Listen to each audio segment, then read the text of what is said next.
Então eu quero trazer uma mensagem que venha ao encontro de nosso coração e que Deus fale conosco através da sua palavra. Amém? Quero convidar vocês a abrir a Bíblia no Evangelho de Lucas. Evangelho de Lucas.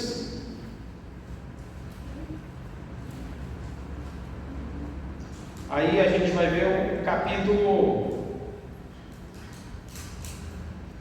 2. Tradução aqui é NVI. Esse vídeo, se der tudo certo, né, vai estar disponível no grupo por conta dos irmãos que já estão viajando, que não puderam estar no culto hoje, a trabalho. E aí os irmãos vão poder ficar na comunhão da palavra aí também. Evangelho de Lucas, capítulo 2, versículos 1 ao 7.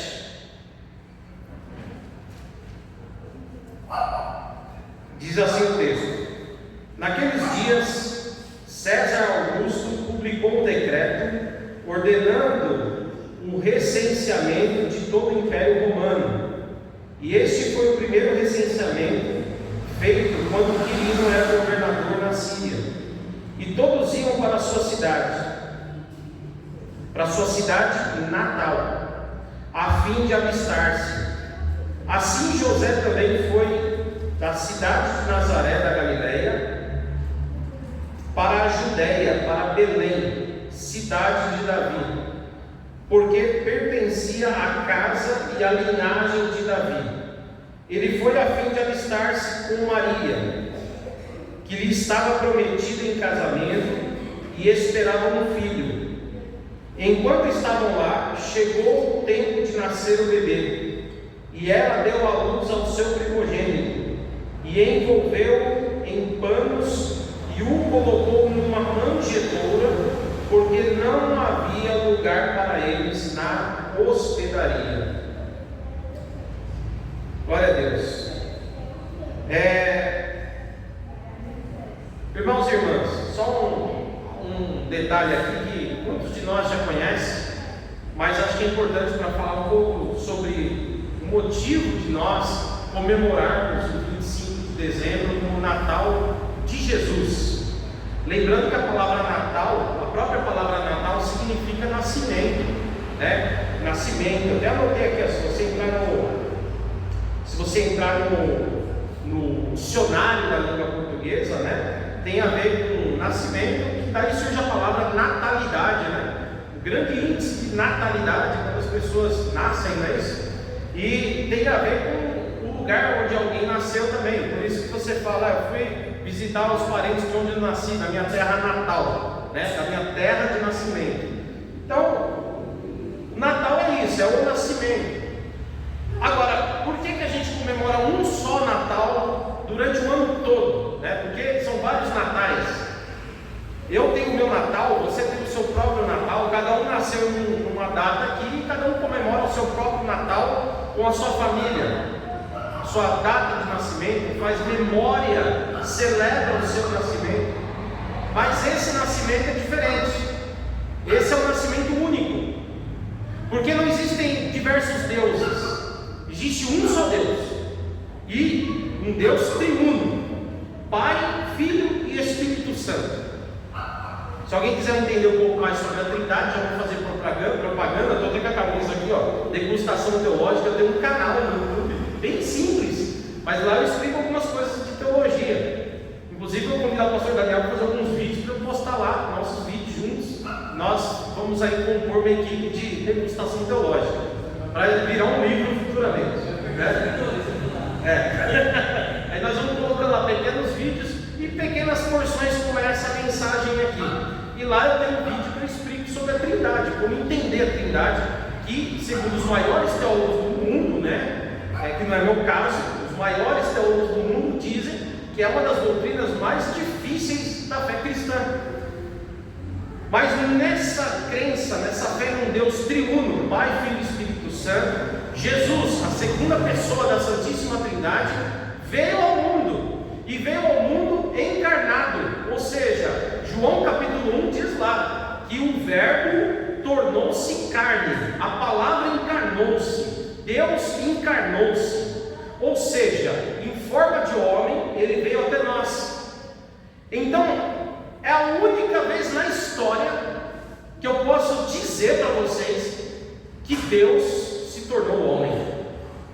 Não existe outro momento na história que Deus tornou-se homem, encarnado, literalmente. Foi a única vez que o nosso Deus triuno, na segunda pessoa da Santíssima Trindade, encarnou. Por isso que é uma data que tem que ser comemorada, é uma data que tem que ser lembrada. E nós vamos ver aqui mais para frente o porquê é isso. Na própria Bíblia, né, nós temos uma referência maravilhosa sobre esse nascimento. Então, irmãos, agora vale a pena entender que Jesus não nasceu no dia 25 de dezembro, a gente já sabe disso, né? Foi a tradição cristã que trouxe essa data, aproveitando o calendário do antigo Império Romano. Dia 25 de dezembro, né, a igreja, ela nasceu debaixo do domínio do Império Romano. Ela nasceu e se desenvolveu debaixo do poder de Roma. Roma dominava ali toda a Europa, que a gente conhece aqui como Ocidente, né? Roma dominava naquele tempo. E havia muitas influências pagãs, né?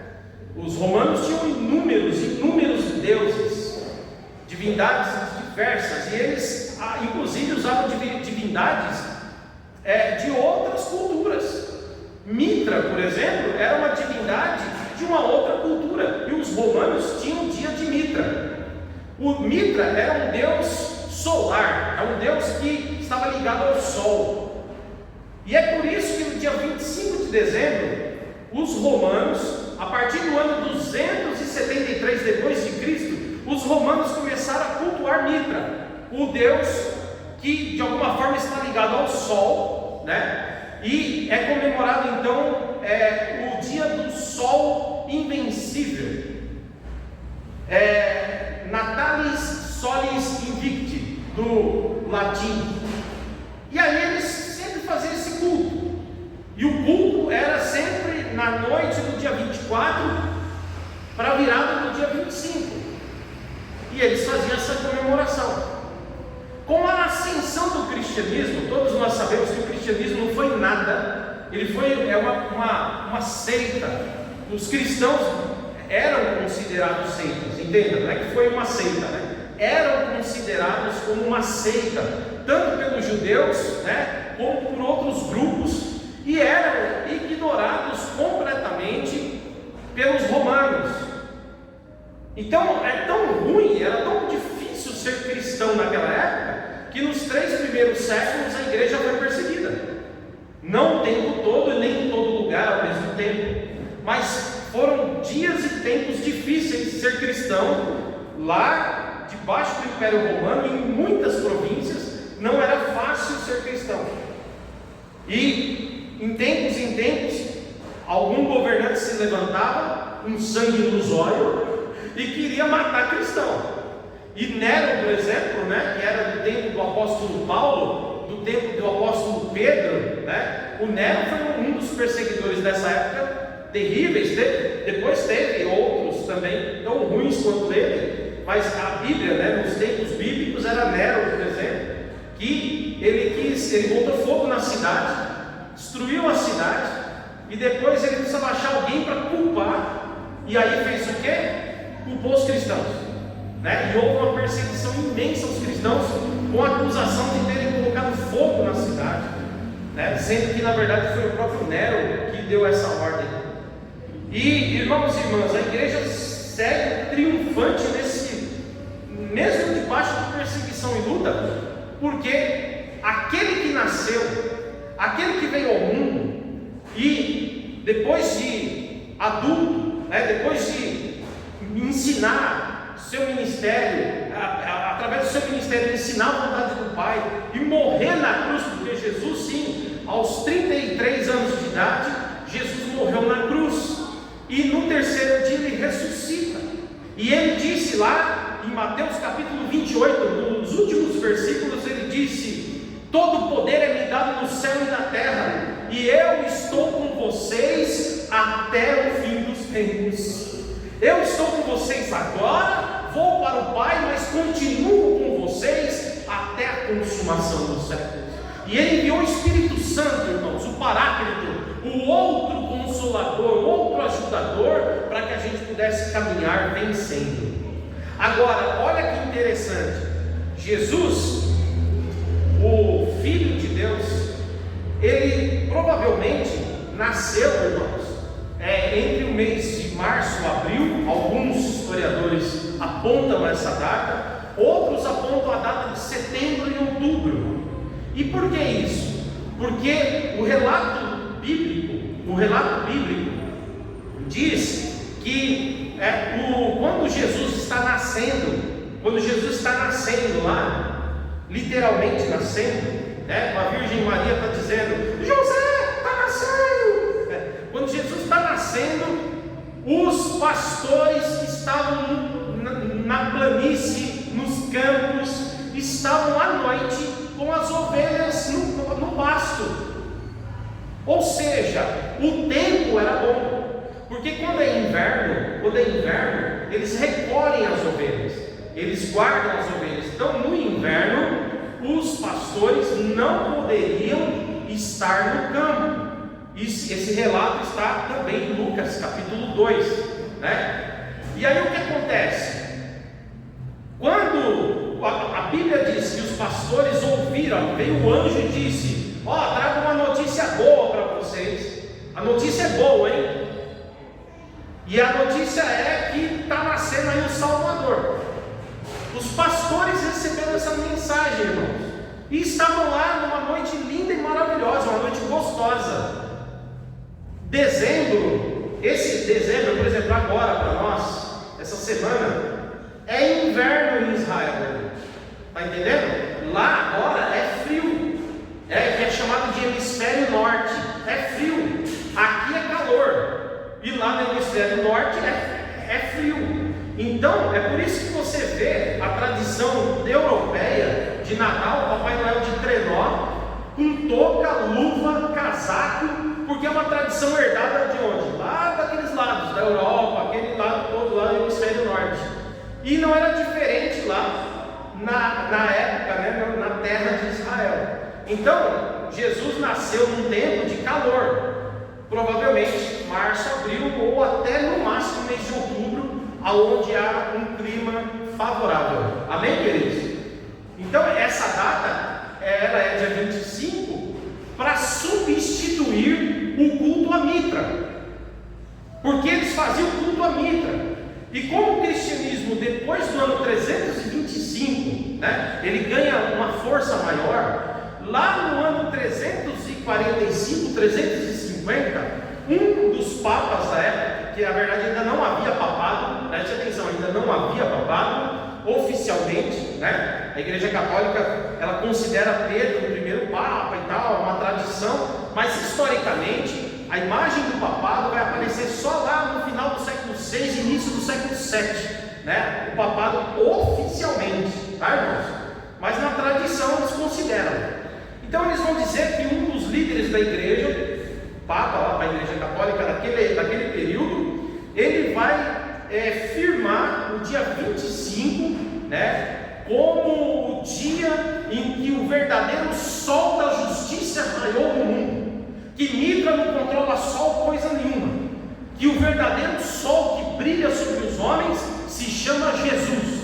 E ele usou um texto bíblico, irmãos, para isso. Lucas capítulo 1, você pode abrir comigo? Lucas capítulo 1, versículo 76. Olha o que diz aqui, Evangelho de Lucas capítulo 1, versículo 76, diz assim: e você, menino, será chamado profeta do Altíssimo, pois irá adiante do Senhor para lhe preparar o caminho, para dar ao seu povo o conhecimento da salvação, mediante o perdão dos seus pecados, por causa das suas ternas misericórdias de nosso Deus, pelas quais do alto nos visitará, o que, irmãos?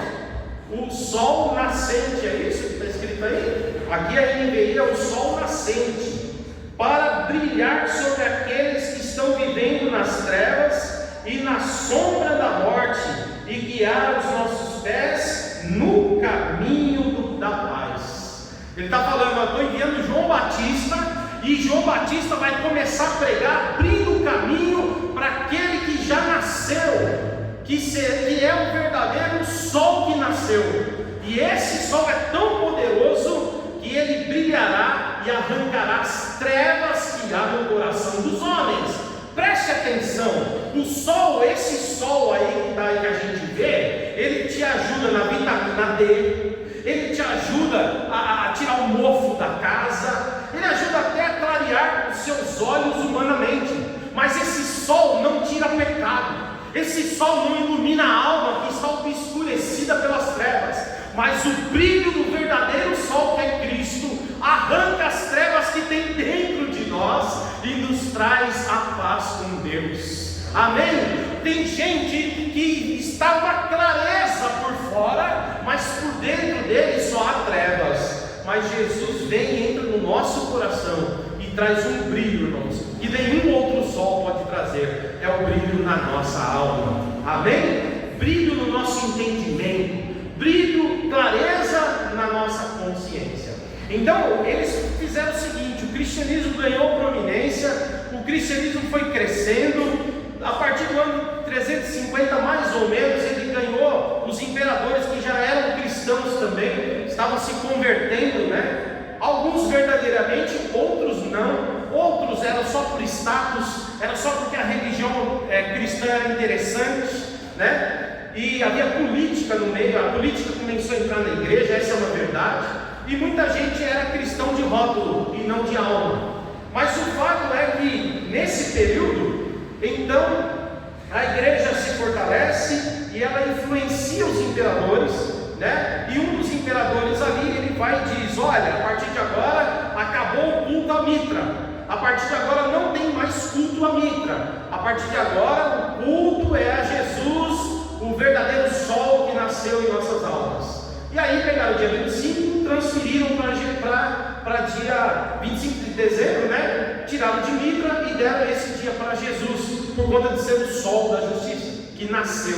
Não é? Então, o dia 25 de dezembro não é para comemorar literalmente o dia que Jesus nasceu, mas sim para mostrar para o mundo o dia que o verdadeiro sol brilhou na terra. Amém? E aí, irmãos, lá no ano 525, essa data vai se tornar oficial, tá? Ano 525 somente, século 6, a data do dia 25 de dezembro se torna oficialmente. Até hoje eu vejo cristãos com mimimi, sabe, irmãos?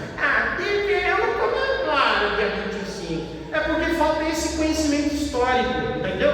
Porque, na verdade, muita coisa que a gente faz é simbólica. Muita coisa que a gente faz não é exatamente aquilo, né? Faz 2000 anos que Jesus veio, não tinha nem calendário, não tinha cartório. A gente não consegue nem bater uma data certa. Qualquer dia que você venha sugerir, você pode estar errado. Provavelmente foi março e abril. Mas foi março ou abril? Você pode comemorar em abril e foi março. De repente, não, acho que foi setembro ou outubro, tá? Pode ter sido outubro e você comemora em setembro. Nada faz sentido, nós não temos como acertar um dia. Então, é simbólico, mas é um símbolo importante. Porque o único nascimento que deve ser comemorado em todo o mundo é o nascimento do nosso Salvador. Amém, meus irmãos? E agora eu quero ir para a palavra. Esse aqui é o pano de fundo histórico, mostrando por que dia 25 agora você vai se reunir com a sua família e vai celebrar. Porque graças a Jesus, você e sua casa servem ao Senhor. Aleluia! Eu só comemoro a morte de Jesus, sim, mas se ele não tivesse nascido primeiro, ele jamais teria morrido, querido. Então as duas coisas são importantes. A vida de Jesus é profética, o nascimento é profético e a morte também é. Bendito seja o nome do Senhor. Amém? Então comemore o nascimento, comemore a morte e comemore a ressurreição do Senhor. porque quando ele voltar, você vai comemorar com ele eternamente nas bodas. Amém? Bom, meus irmãos, e para finalizar o texto que nós lemos, de Lucas capítulo 2, versículo 1 ao 7, diz que naquele tempo, os romanos exigiram que eles queriam fazer um controle de natalidade. Isso mesmo, eles queriam saber quantas pessoas tinham naquela região. Então o pessoal começou a ir para a sua terra natal, e o José, que tinha Maria, que era virgem, estava prometida em casamento, ele teve que ir para Belém. Ele estava morando em Nazaré, Maria também era de Nazaré, os dois estavam vivendo em Nazaré, e eles tiveram que ir para Belém para fazer ali o alistamento, para poder, o IBGE da época, tinha que responder ao IBGE, e eles tiveram que ir para Belém. Mas só que Maria já estava com o neném nascendo, já tinha dado 9 meses, e o neném estava ali quase saindo já, e no caminho, não deu tempo de chegar em Belém, não deu tempo. E lembrando, irmãos, que no começo do capítulo 1, só para reforçar isso aqui, o nascimento de Jesus é sobrenatural, amém? O anjo Gabriel, capítulo 1 de Lucas narra isso. O anjo Gabriel apareceu à Virgem Maria e disse: salve agraciada, paz seja convosco, e disse: bendita sois vós entre as mulheres, e diz assim: olha, você vai ter um filho. E ela disse: mas eu sou virgem, ainda não tenho contato com meu marido, ou melhor, com meu futuro marido, porque eu ainda não sou casada. E ele disse: não tem problema, não há impossível para Deus. A sombra do Altíssimo te encobrirá, virá sobre você a presença poderosa do Espírito Santo, e ele vai gerar no teu ventre aquele que terá o nome de Jesus, o Salvador do mundo. Amém? Então, lembrando disso, Jesus, ele é obra do Espírito Santo, tá, irmãos? E aí, voltando aqui ao texto, eles têm que ir lá para Belém. E no caminho, irmãos, todo mundo estava indo, todo mundo estava viajando, porque era época de alistamento e tinha que ir. Bom, no caminho, Maria fala: ai José, ai José, acho que chegou a hora, estourou a bolsa aqui, José. Ui. Aí José falou: e agora? Vamos procurar um hotel. Hotel, que na verdade a gente chama de hospedaria, não tinha esse nome, né? Hospedaria. E ele foi de lugar em lugar, procurando um lugar para ficar, e não tinha hospedaria, nenhum lugar. E agora, o que fazemos? Provavelmente alguma alma piedosa disse: olha, vai ter um nenê, não tem lugar para colocar vocês. O máximo que eu posso fazer é o seguinte: o pessoal que está viajando, guarda o cavalo ou guarda o jumento no lugar onde a gente cuida dos bois, na estrebaria. Você pode pegar a estrebaria e colocar lá. A estrebaria é onde cuida do cavalo, onde se alimenta o cavalo, onde alisa o cavalo, arruma lá as coisas do cavalo, deixa ele lá. É um lugarzinho, uma casinha para deixar estacionado o cavalo, né? A gente usa o nome estrebaria, ou alguns chamam, é o estábulo, né? Referente ao estábulo, né? Mesma coisa, muito parecido, né? Aonde se guarda os animais. Os animais ficam tratados, cuidados, dormem lá e se alimentam lá. O José não tinha muita opção e disse: tá bom, vou fazer o quê? E eles vão ali para a estrebaria, eles vão ali para aquele estábulo. E o neném nasce, irmãos, naquele estábulo. E aí, quando o neném nasce, ela enrola o menino nos panos. E para ele dormir macio, ela prepara ali uma manjedoura que estava lá. Manjedoura é onde os animais comiam. Manjedoura é lugar de comer, onde o animal comia, fazia a refeição dele. Então tinha lá a manjedoura, ela pega Jesus, enrola Jesus num paninho, com carinho, e coloca Jesus na caminha improvisada. E ali está Jesus nascendo. E eu quero trazer uma lição dessa palavra para nós, uma aplicação para a nossa vida. Você conhece alguma hospedaria famosa naquele dia? Você conhece muitos hotéis, né? Hoje tem nomes famosos, hotéis famosos. Mas eu quero dizer para os irmãos que ninguém fica citando aqui na Bíblia o hotel onde Jesus nasceu. a hospedaria onde Jesus nasceu. Mas a Bíblia fala que ele nasceu num estábulo, numa estrebaria. Se Jesus não tivesse nascido numa estrebaria, preste atenção, nós nem estaríamos citando isso, nós não sequer falaríamos de uma manjedoura. Sabe por quê, irmãos? Porque aonde Jesus passa, ou aonde Jesus fica, aquele lugar se torna importante. A maior verdade é que você, quando vai fazer os enfeites de Natal, a gente até tem a árvore de Natal, né, que é de uma outra tradição, mas dentro da tradição cristã mesmo, você poderia fazer um presépio. O que é o presépio? O presépio é uma pequena imagem ou uma pequena representação de uma estrebaria. Então, são vendidos hoje presépios de Natal. Por que não é vendido hotel 5 estrelas de Natal? Por que não é vendido o hotel de Miami de Natal? Por que as pessoas não têm um quadro Jesus dentro de um hotel em Miami 5 estrelas? Porque todas as vezes que a gente chega na época do Natal, a gente olha uma estrebaria, uma manjedoura, um boizinho, um bichinho do lado, e Jesus ali naquela imagem. Porque aquela estrebaria se tornou importante, porque nela foi colocado o Filho de Deus. E você sabe que isso é tão verdade? É tão verdade que o livro de Ageu profetizou no ano 520 a 515 antes de Cristo. E a gente sabe que Nabucodonosor da Babilônia tinha destruído o templo de Jerusalém. E era um templo maravilhoso, irmãos, o templo de Jerusalém. Mas o Nabucodonosor foi lá no ano 586 a.C. a 582 a.C. e ele arrebentou com o templo. Arrebentou. E aí, sabe o que aconteceu?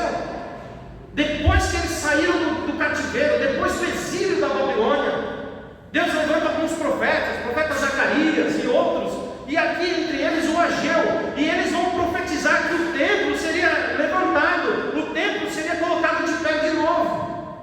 E o Ageu, Deus usa ele para dizer: meu querido, eu quero te lembrar que a glória da segunda casa será maior que a glória da primeira. Aí a gente pensa que a construção do segundo templo foi mais bonita que o primeiro templo, e não foi, queridos. O primeiro templo ele era muito mais amplo e ele era muito mais perfeito e muito mais bonito do que o segundo templo, do que o terceiro. Ele era muito mais bonito, porque do segundo, né? Aliás, segundo templo, né? Vamos parar aqui, é que tem uma discussão sobre o terceiro e quarto templo, mas vamos falar do segundo templo aqui. Vou colocar o segundo templo. Ele era mais bonito que o primeiro. Aí alguém vai dizer: então falou besteira esse profeta, hein? Aí o templo nem superou o primeiro templo. E agora? A resposta está em Lucas capítulo 2 também.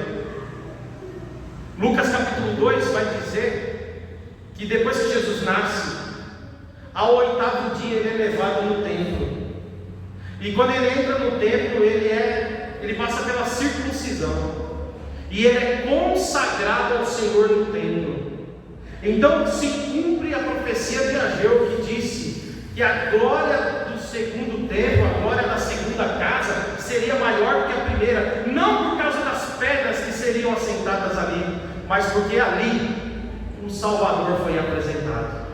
Está entendendo? A estrebaria se torna importante porque Jesus nasceu lá.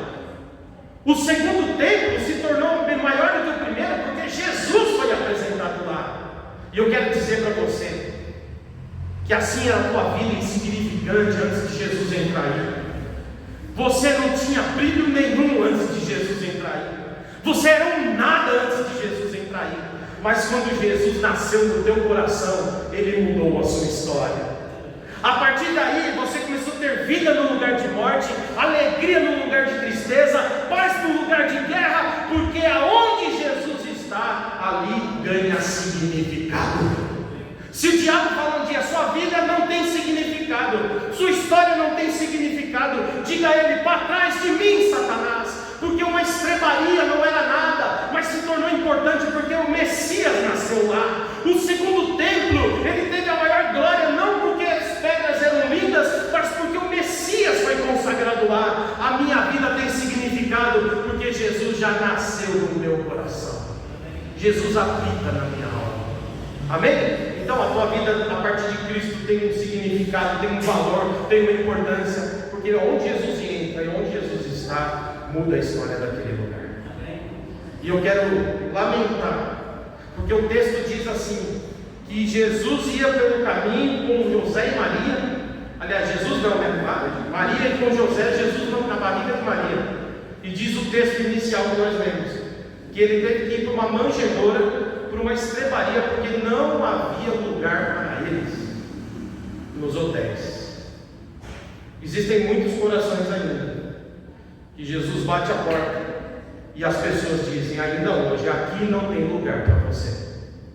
Estão cheios de tantas coisas, cheios das suas vaidades, cheios de si mesmos, cheios das suas maldades, cheios dos seus rancores, e não permitem entrar neles o sol da justiça, para que brilhe lá dentro e traga luz a tudo. Deus seja louvado, e eu agradeço a Deus por ter entrado no meu coração e por ter entrado no seu coração, e a partir daí nossa vida teve significado. Dia 25, bendito seja o nosso Senhor e Salvador Jesus Cristo, que nasceu para nos dar vida.